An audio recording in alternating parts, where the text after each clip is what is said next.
What's up, everybody? Welcome to a special live edition of the Aftermath Podcast. I am your host, Christopher Tenpenny, joined by my co host, CJ Jones and Keegan Russell, as we talk about the Raiders Chiefs games preview that's about to come up here, in about an hour and a half as we wait for these noon games to wrap up. So, guys, let's not even mess around. Let's just get into it with the getting close to game time. Raider week.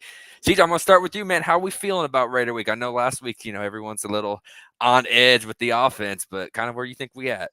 Maybe now that the camera's off of us, there's no pressure, so now we should bounce back this week, right? Everybody had high expectations coming off a bye.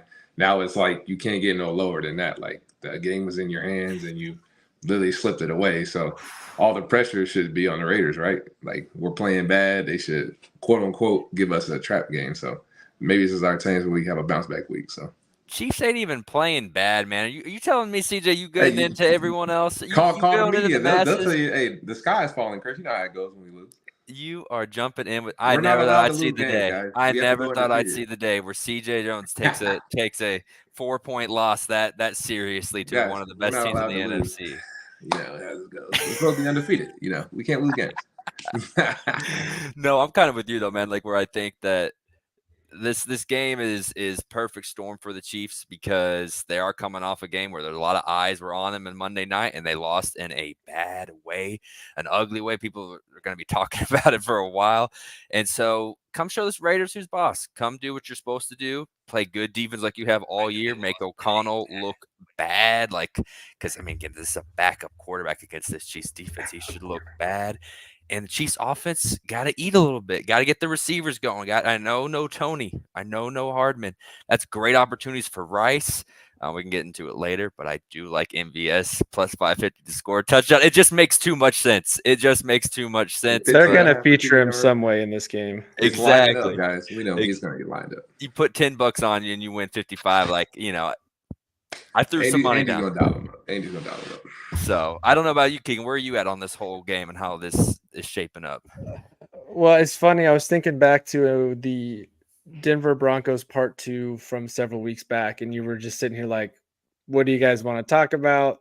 We should stomp this team. They're terrible. And then that was the catch us game, the look ahead game. So, but I fully expect us to be a bounce back. Andy Reid never has back-to-back type performances where we lose and just drop the ball. No pun intended there. Maybe. Literally. So I expect us to bounce back. The Raiders, this is a team that even though Antonio Pierece has done some good stuff with them, they're 2-1 with the interim head coach. They've got a lot more energy and excitement. Everyone's playing better. This is a team that you're better than, and this is a team that we should show up and defeat. So I fully expect us to bounce back. I think this is going to be a big time performance from the offense. I think Mahomes is going to look cleaner. I know there's a lot of things going into this matchup that we'll kind of talk about here. So real quick, if you guys are watching, whether it's on Facebook or over here on our YouTube channel live, first off, thank you. This is the first time we've gone live, and we're just kind of going to test this out, see how it goes. So if you are watching on YouTube, real quick, hit that subscribe button for us. We appreciate that. And if you have any comments you want to leave us in the queue there about this game, go ahead and do that. We'll kind of post them throughout there. But yep, that's all I got so far, Chris. Yeah, nice. So let's get into some matchups. Let's start with that Raiders offense because they're struggling a little bit. Josh Jacobs really hasn't gotten going. Devontae Adams, is kind of a hit or miss. I know since O'Connell's been QB there, the targets have definitely ramped up as they should. But kind of what are you expecting from this Raiders offense, and how do you see the Chiefs defending them, CJ? Like you said, they've kind of been up and down this year. I know they've kind of gotten rid of the whole staff. Josh McDaniels got out of the building. So the offensive line has been struggling per usual. I think they lean on Josh Jacobs to run the football. Haven't really gotten Hunter Renfrow involved too much this year. Been a lot of games where he hasn't really even played that much, which is kind of shocking. But overall, O'Connell's he looked like a guy that's a first full-time starter, a guy that's been struggling, missed some throws, made throws at times. But this is a group that you should make, like Keegan said, look bad. And our defensive line has been dominating every offensive line we've seen this year. And the trend continued from this previous Monday. So I expect the guys to go in there. We got everybody rolling on the D-line. Everybody's healthy and ready to go. So I expect multiple sacks. I expect high pressure and get some turnovers off them and continue that trend and be that elite defense like we've been all year, like Keegan's point. So.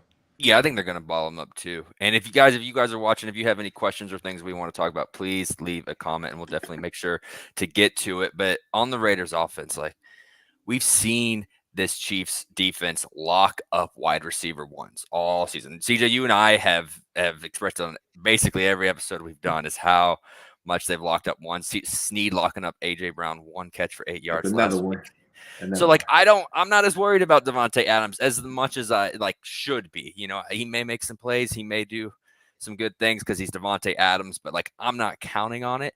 So it is what is Hunter Renfrow and the other receivers going to do? Because we have seen, you know, we did see Devonta Smith go off last week. I think Jalen Waddle made a few nice plays. So what is that wide receiver 2 going to look like? And with Hunter Renfrow's production or their lack of production this year, I'm not worried about this Raiders offense, which is easy to say. You got a backup quarterback and no real depth. You really got to stop Devontae, and you're feeling pretty good about where you're at. Absolutely. I mean, that's the goal to go into any game is to stop the run, obviously, first and foremost. But this is a team that's not really run blocking very well or pass blocking very well. So I could, not to try to speak ahead, but if you guys have been watching the noon slate, there's been a lot of interceptions thrown today. So I could see It's a guy been a like wild Trent Sunday of football so far. Absolutely. A lot of turnovers been happening today. So I could see a couple guys getting their hands on a pick or a ball today. So hopefully Snead can get his first pick 6 of the career. Maybe, you know, Trent McDuffie finally get one to continue the all-pro trend. So we need one of our guys to get a pick today. I feel it coming. Oh, I feel a couple. I think they're going to be able to get after, again, like you said. Arrowhead West, you know. Arrowhead West, bad O-line, rookie quarterback. Good D-line. It's lining up. This is one to where, like, regardless of how you think the Chiefs' offense is going to play, and we'll get to them here in a minute, I'm hammering the under because I don't think the Raiders are going to be able to put up a ton of points. I mean, it's 43.5. So even if the Chiefs score 31 points, the Raiders 31-10, like that doesn't sound crazy. I'm not trying to be obnoxious Chiefs fan. I know they've had their issues offensively, but like with the way this defense has played and the way the Chiefs offense has played, you got to keep taking the under. I don't know. Is that where you guys are at too? Raiders team total under would be another play as well. I don't see them getting it's probably at like what 16.5, 17. I don't see them touching that today, honestly. I honestly didn't think much about the over-under coming into today, but now that you mention it, 44.5. I mean, how often have the Chiefs scored more than 24, and how often has their opponent scored more than 20? So that feels pretty good there. You know, the Chiefs, I know we're going to get to here, but the Chiefs are without 2 receivers, McCole Hardman on IR and Kadarius Toney's out. Will we or will we not see Richie James? Not really sure. We're waiting for all those final game day active inactives, which maybe we'll get while we're doing this. But not a lot of weapons offensively. We already know how bad this receiving team has been so far. You know, if it's not Travis Kelce, it ain't really happening. So, yeah, that under seems pretty good. That's probably not a bad bet. I do like what you're saying, CJ, there. And I'm sure as we get to game day bets, we can probably pull it up. But whatever the Raiders total, maybe taking that under. Because it's gonna take the Chiefs continuing to turn the ball over, you know, or a muffed punt or something like that, which we have seen for the Raiders really to get anything going on offensively. And I just think after coming off such a public and vocal loss last week, even though it was to a good team, the Eagles, I just think they're going to be buttoned up. I think with Mahomes and Andy and this team, it just feels like this offense is going to be rolling. And let's just get into it. Like, I know we're down a couple receivers. I know the Chiefs are struggling a little bit offensively. Do you think they're going to explode this game? What are you expecting from them? It's the time now. We've been wanting Rashee Rice and Sky Moore to get all these reps. These are our young guys, right? This is the future. So no KT, no Mecole. Richie James is questionable. I thought he was going to play last week, but he didn't.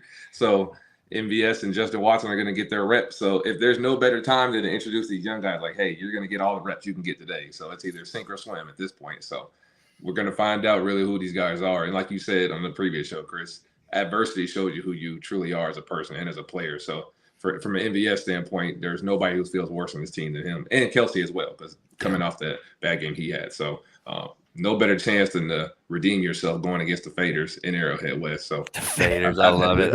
It's lining up. Bad defense. You're indoors, no weather. You ain't got to worry about a wet ball this week. Like, I highly expect them to dial up some plays for MVS, get all the young guys involved, because there's literally nobody else to get the ball to. So they got to step up now. So would it surprise you guys at all if the very first offensive snap of the game is a deep ball to MVS?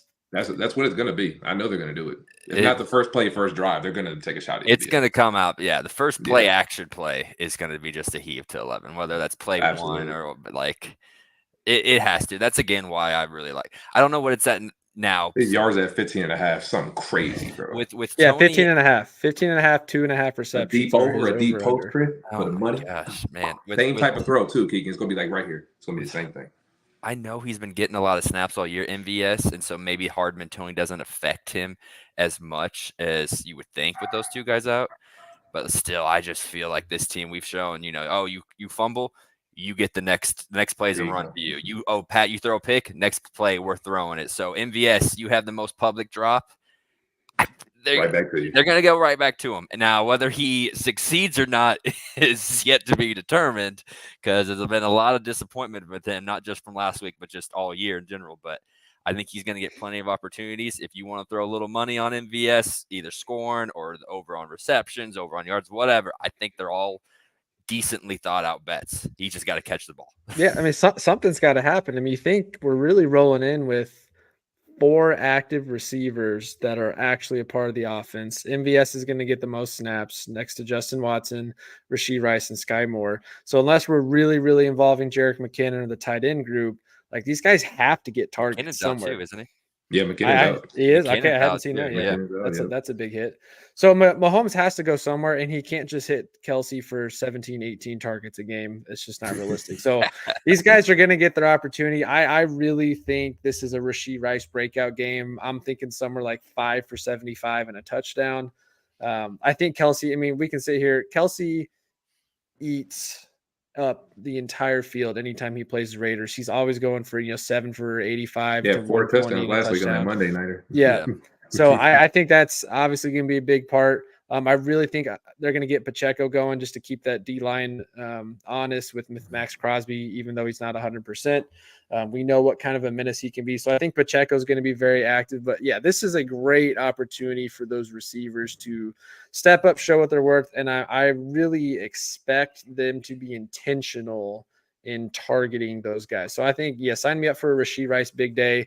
I'm still out on Sky Moore. He just doesn't seem to fit in with the progression of the looks for Mahomes. He just doesn't seem to ever be aware on. So I'm out on him, but give me Rashee Rice all day. This should be a huge day for him. Yeah, I'm debating even starting Rice over like a Gus Edwards and a flex for fantasy today, just because, again, lack of targets. The Chiefs were saying they are self-scouting, which I don't know why it took 11 weeks for them to release that statement, but that the guys that were succeeding for them, they were going to try to do more for. I think that was Ian Rappaport that had that play.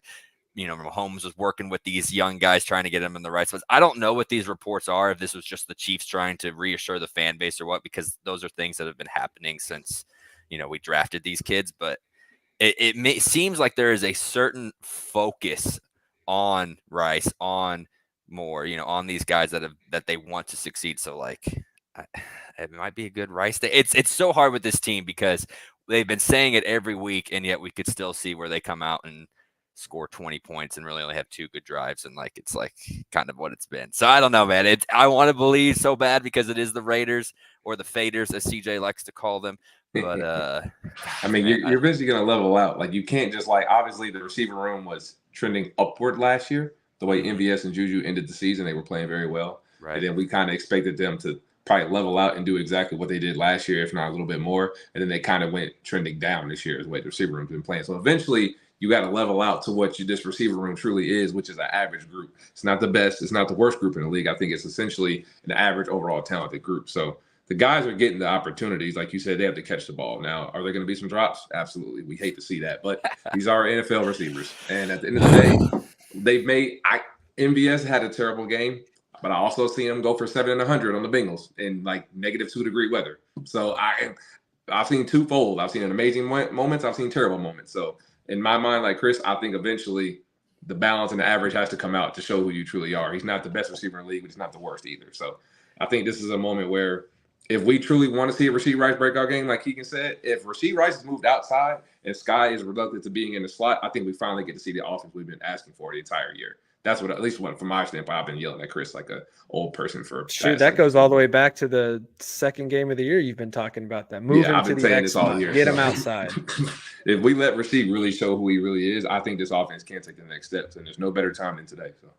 Yeah, but I get what you're saying, and that's how this offense is going to succeed. But I like him in the inside right now just because he is a bodied receiver. He finds space, and like those are where if Kelsey can't get in those spots, Rice has done a pretty good job about moving the chains and being effective in that spot. Well, I don't know what Sky Moore can do in there. Like I know that he looks like a prototype slot receiver that can do that kind of stuff. He hasn't shown an ounce of it. So do you risk him continuing to struggle while you have Rice in his natural spot outside, or do you just go the safe route and just keep him on the inside where he's been making plays?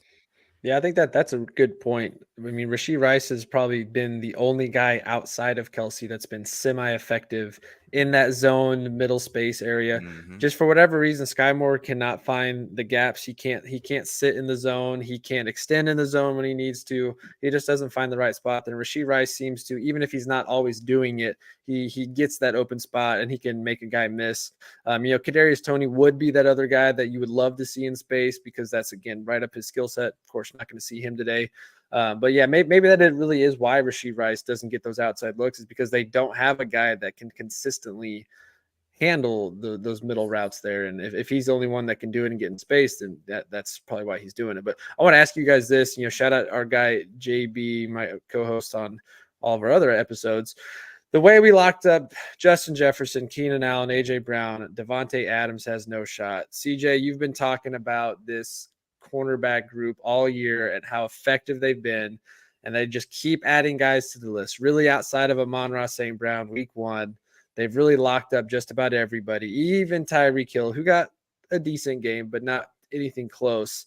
Devontae Adams, again, still one of those top guys in the league. How are you feeling about McDuffie and Snead going up against a guy that gets a heavy, heavy share of the targets? Oh, yeah, this will be their third time seeing Devontae. We saw him twice last year. So this group is battle-tested, even from the first snap of last year all the way up till today. They've seen everyone from Jamar Chases to Tyreek Hill to Justin Jefferson to Devontae Adams, DK Metcalfs. Like any receiver in the league you could think of, this group is seeing. So if there's anybody that's going to exude like confidence on this team, it's going to be this DB group. And Coach Merritt has done a hell of a job coaching these guys. And we haven't even really talked about this year much about Josh Williams or Jalen Watson because Trent McDuffie's just been playing at an all-pro level, and Snead's been one of the most underrated DBs in the league this year. So when you have those two guys getting all the attention, our secondary corners being Josh and Jalen don't even get as much limelight or attention because we just haven't really asked them to be leaned upon this year because our top two corners have been so good. So if you have 4 corners you can lean on to play man coverage, obviously hit your zones and be in your spots and blitz at times when you're called upon, that gives you the ultimate confidence from Spags standpoint because your D line is going to get home and guys that can cover on the back end. Essentially, as a D coordinator, you can call anything you want because you're probably going to be successful at it. And getting pressure is the first and foremost thing. So Coach Cullen and the D-line group done a hell of a job. Coach Merritt with the DBs have gotten better every week. Mike Edwards has been one of the best, if not the best, free agent signing for us. I think he's very underrated along with him and Drew. But this DB group overall is just hitting their stride and playing 10 times better than I. And I had high expectations for them, and I think they're even playing better than that, Keegan. So this group is playing amazing, and I expect them to have another good day. And they're going to have to carry us the rest of the season. This is why I was so confident about us trying to possibly go back-to-back, because I think if our defense can get us into January, and I know it's ugly, Chris, I know you don't like hearing this, I think 15 figures it out. I know It's not looking gloomy right now, but eventually they'll figure it out. Maybe it's today. But I think – we may have lost CJ there. But just from a reference standpoint, last year, Devontae Adams, the first game against the Chiefs, he had 3 catches for 124 yards and 2 touchdowns and totally torched us. Second game, he had 5 catches for 73. Obviously, we know, as CJ's talked about, these corners are way different this year than last year. They're much more physical at the line of scrimmage. Snead's playing differently than he did last year because of how much trust they have on McDuffie on the other side. So I feel pretty good with this matchup. He may still burn us from time to time here and there. All it takes is one play to get open. But then we also got to think about who's playing under center there. Aiden O'Connell. He hasn't really done anything exciting to get you, fired up about his capabilities. He's played decently as a game manager there. But this is a cornerback room and a safety room that the Raiders haven't seen much of yet this year, especially with O'Connell. So I think that's going to really frustrate him. And I think it's going to frustrate Devontae. I wouldn't be shocked though if Snead gets 2 penalties this game on Adams. That's just the nature of it. You take what you get. But I think he's going to frustrate Adams and keep him feisty, and I think that's going to get into his head and kind of limit his production. Yeah, I think he'll be kept in check too, as we said earlier. So just be the rest of the guys. And for anyone watching at home, if you have questions or a topic you want us to discuss, please leave a comment and we'll put it up here on the screen and get to it. But I did want to expand on something CJ brought up with the offense and whether they're going to get it right or not. Does it does it really matter though? Because like the defense is playing so well. Like there's the turnovers you got to clean up. But if the receivers continue to struggle, as long as you're not turning the ball over, in 2023, we're not talking about 2022. We're not talking about 2021. In 2023, this Chiefs offense, I think, is more than capable of being a Super Bowl contender because of how well the defense is playing. Exactly. Points are down across the league. Like it's not this, it took nearly a whole quarter of football before a touchdown was scored across the 6 noon games today. Like nobody's scoring. Thanks. So you got to take points where you can get them. Like don't be too aggressive when you have a mid offense. Kick the field goal. That's number 1. That's been huge for me all year.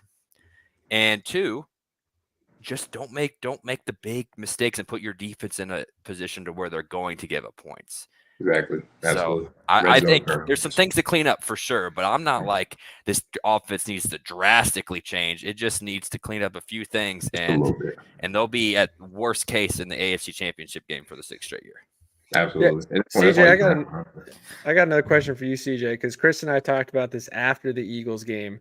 We were sitting here. At first, the thought was our instant reaction was, all right, that was really disappointing. The Chiefs dropped one to the Eagles.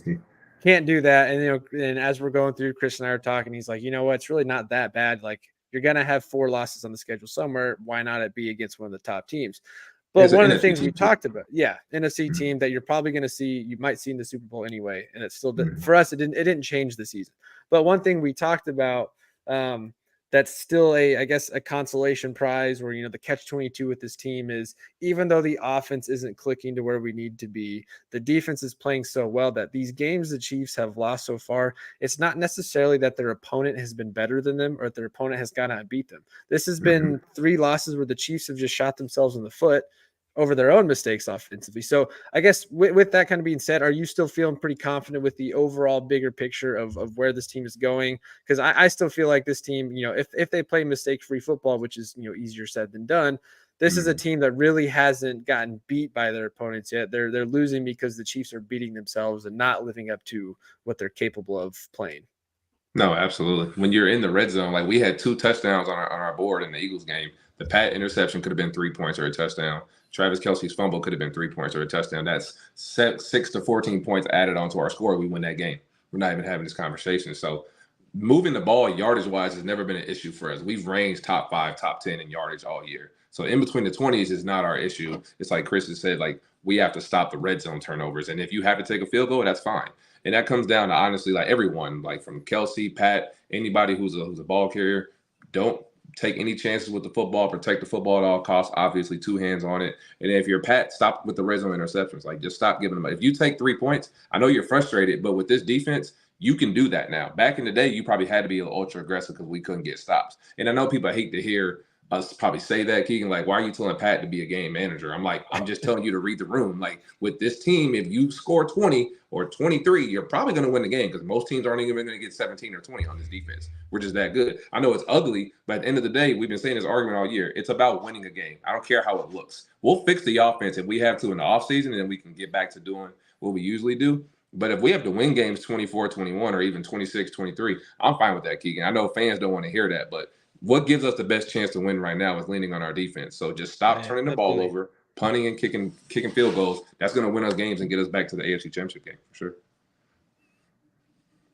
So it'll be interesting to see how this plays out. It is official. Max Crosby is active, which we knew was going to happen. Chiefs still haven't announced they're inactives, and we do know McCole and Tony will be. And we're really just waiting on Richie James or not. What do you guys think is up with McCole there? Because I know he went to IR, but he did came back in that game and played. So he caught a pass. How bad is it? Good question. Or do you think it's just more of a move to get Richie James active and bring a guy up just to have a full plethora of receiving options? It just seemed kind of odd that he went out, came back in, played the rest of the game, didn't take any punts or kicks, but now he goes on IR, a week later. which Yeah, I'm I sure mean, it's retroactive to back then. But when he Yeah. got tackled, he came up holding that thumb, so it was immediate. I think he tried to play through it.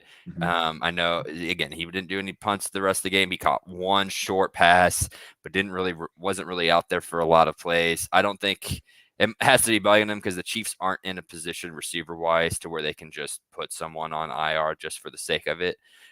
So I think it's a legit injury. It's just something that comes with McColl. You know, he gets banged up quite a bit. He's going to miss some games. It's kind of been the case the last 3 or 4 years. So he'll be ready for the stretch run. Whether that's mostly as a returner, we'll see. But I think it's got to be a legit thumb issue that he just tried to tough it out, and they saw ended up being worse than it actually was. There's nobody better to come in and Hedges' quote unquote replacement was Richie James. We got all the higher ups and all the hype we had out of training camp. So if there's anybody that can come in and do his job or essentially come in and be that fifth receiver for us, it should be Richie James. So he should be ready for the moment. He hasn't played all year, so this is your moment to come in. Yeah, he hasn't played in a minute. So we'll see how that goes. But you guys want to get into any favorite bets as we kind of get close to wrapping this up? Noah Gray anytime touchdowns. I like that one too. I was thinking that too. As you start to see the guys that are out, you're like, Noah Gray's been reliable. I thought he was going to score last week, honestly. Yeah, so. Noah Gray's he gets his 1 to 3 targets a game, and if they're in the right spot, then I think he's had. I want to say he had a red zone target against the Eagles that we had to throw away, and then I'm pretty sure the week before he had a red zone look too. So he's starting to pop up there because there's so much attention to Kelsey, and clearly no other receiver knows how to get open. So if he can do it, I'm all for it. Facts. I also like Pacheco's over receptions. It's still at 2.5, right? And like with Jet being out, that screen game's still going to be relevant, and so got to throw it to somebody. Yeah. Pop's been a good under receptions play recently, but now that Jet's out, I think he's a good overplay this week. I took his attempts this week too. I think his rushing attempts was at like 12.5. I love that. Yeah. I like that one a lot too. I think they're going to lean on him, especially. He got like 17 last week, so easy. Yeah. I think they're going to continue to rely on the run game. I know we hate it, but another sneaky touchdown is Clyde.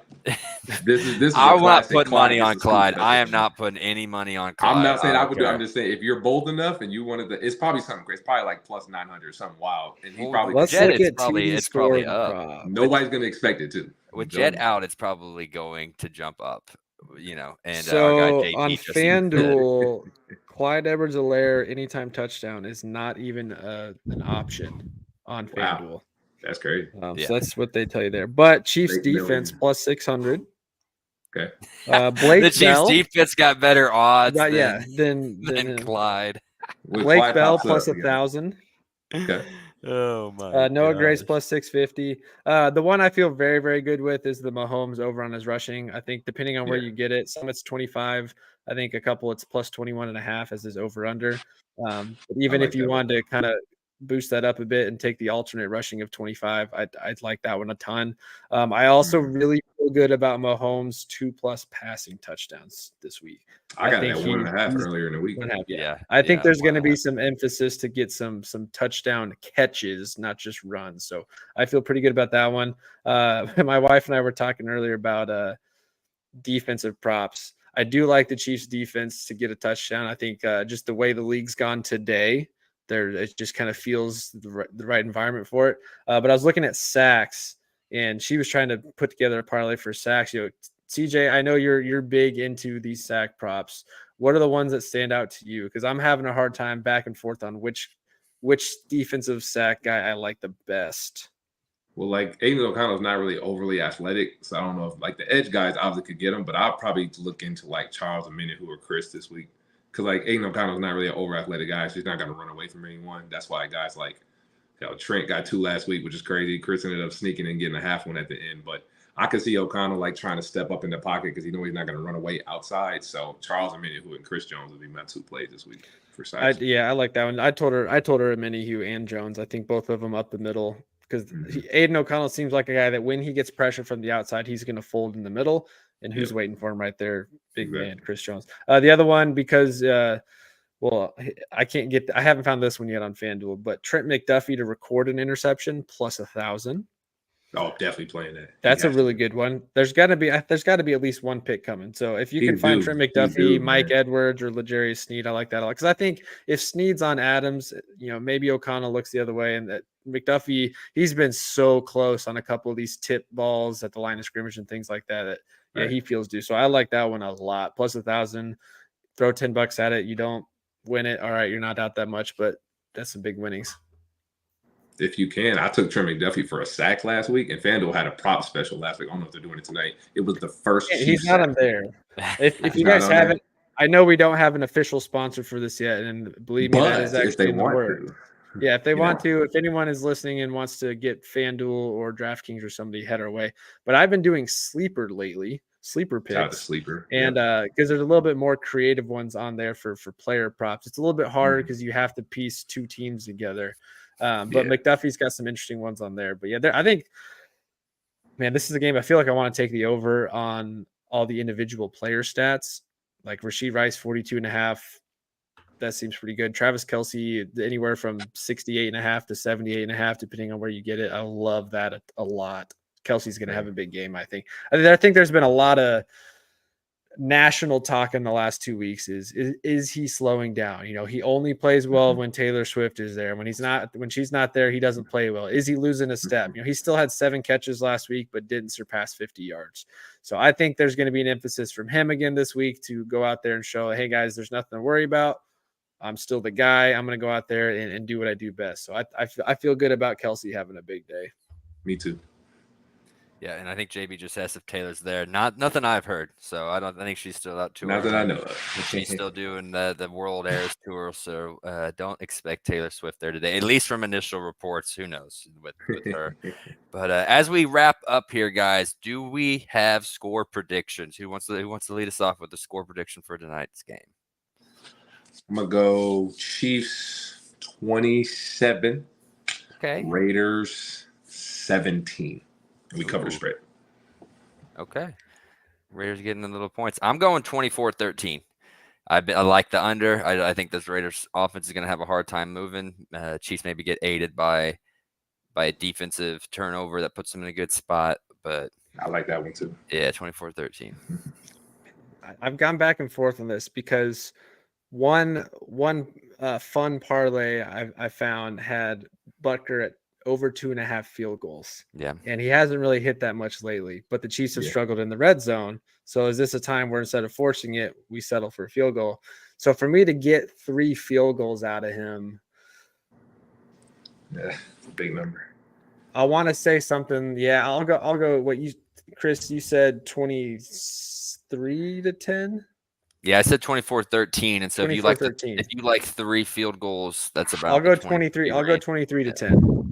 Okay. I don't think that this Raiders offense is going to do anything. I'm a little curious to see how they handle Josh Jacobs now that he's finally getting a full load, and we just haven't really had a lot of that, and we struggled last week against Swift at times. So I'm curious to see how they handle him. But this Chiefs defense, they don't give up much. Even that Devontae Smith long ball, that's a half a foot away from getting tipped, blocked, whatever. So take that play out of it. That Chiefs defense held the Eagles in check. I mean, that Eagles offense had maybe 3 plays of 15 yards or more that did anything to move the game down the field. So again, Chiefs defense is going to slow them down. The Raiders don't have anything exciting. As long as there's no big chunk plays, I don't see how this team scores more than 13 points.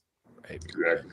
Yeah, that's kind of how I feel too. So, all right, guys, I think that's going to do it for the first ever live edition of The Aftermath as we get you set for the Raiders versus Chiefs coming up here in less than an hour at this point. Shout out to everyone watching. Shout out to JB for keeping engaged with the questions, and you all can too. Next time we do one of these, please give us some questions. We'll do our best to get them on the show. And JB likes the Raiders to play as close. He's expecting 31-20, so a little bit more offense than us, but hey, that's how you go with the game. So I've been Christopher Tempe. That's CJ Jones. That's Keegan Russell. Again, thank you so much. This has been The Aftermath. And as always, we will talk to you next time. Go Chiefs. Hey, what's good, y'all? It's your boy JD6 here with my man. Shout out to KC Sports Authority. Make sure y'all go check that podcast out, man. You heard the man.